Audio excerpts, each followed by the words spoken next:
What is up, everybody? Welcome back to another video. We are up at the crack of dawn, currently getting gas right now, but going to the gym 2 days after our marathon. It's only been not even 48 hours since we PR'd with the 309 with the 26.2. Now, going to the gym right now might sound a little dumb. Today's video, I'm gonna explain to you why you should go to the gym post-marathon and how that recovery should look like.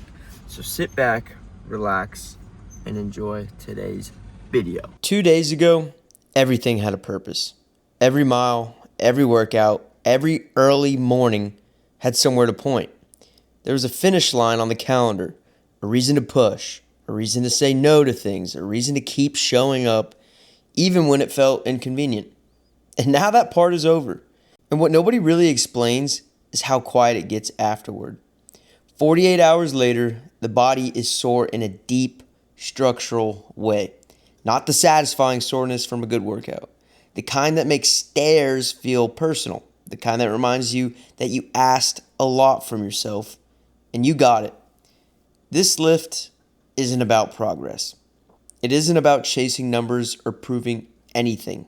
If anything, it's about reminding the body that movement still exists, that normal life is still there, even if it feels a little unfamiliar. After a big effort, the instinct is either to shut down completely or rush into the next thing. Sign up for another race. Start a new plan. Replace the structure immediately so the silence doesn't last too long. I'm trying not to do that because the absence of urgency isn't a problem to solve. It's a phase to move through. So today looks simple. Light weights, slow reps, a lot of listening instead of pushing. You can feel exactly where the fatigue still lives. In the hips, the calves, the low back, wherever it be, places that carried more than their fair share on race day.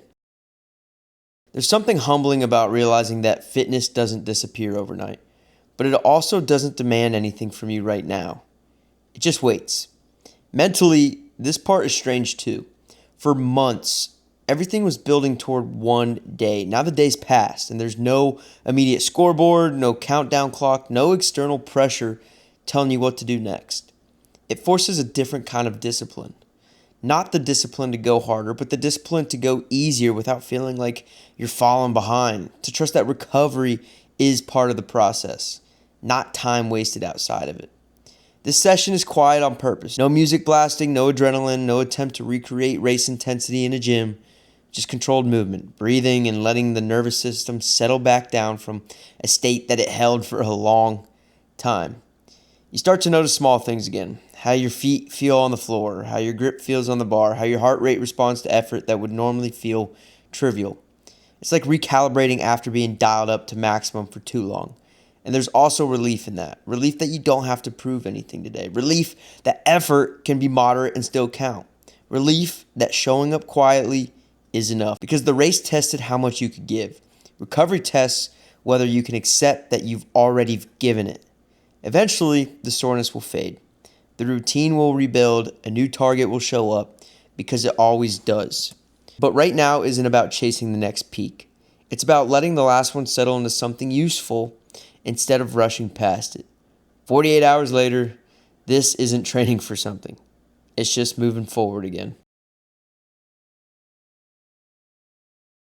And here we are. Nothing heavy. It almost felt too easy, but it was very relaxing, got the blood moving, and helping getting some of that soreness out, because especially after a marathon, you start to get some of that like bone soreness, and we want to fight that. We don't want to hurt ourselves. We want to soak in that fitness. That marathon was a performance, but there are things that we can take out of it to carry us on through the future. And we don't want to miss out on that and just screw off, party, eat, drink, whatever. No, maybe a little bit. But right now, 2 days out, we're recovering. So I'm going to sit in the sauna 20 minutes, get a good sweat, hopefully get all the sodium and carbohydrates finally out of me that I loaded up before the run, and get on with our day. But we just have to let them know when we go. Okay. Bam. Look how many more people are outside on this Oh yeah, look at all those people up there. So that one must always be first. Beach day chilling. Finally some UV. It got up to 7 today. Got up to 7 today. It's been hovering in the 5s or 6s. Same temperature as it has been, but We're getting closer to the sun again. we're getting closer to the sun. Been kind of hanging out here, soaking it in. Just a bunch of nothing, which is what I'm looking forward to for the first time in weeks, and not just exhausted from running, which feels really good. I will tell you what, life after race day, like training for something is a lot of fun, but that immediate couple days, weeks, maybe month post race is honestly the best thing ever. Yes, I am still hurting, still in pain.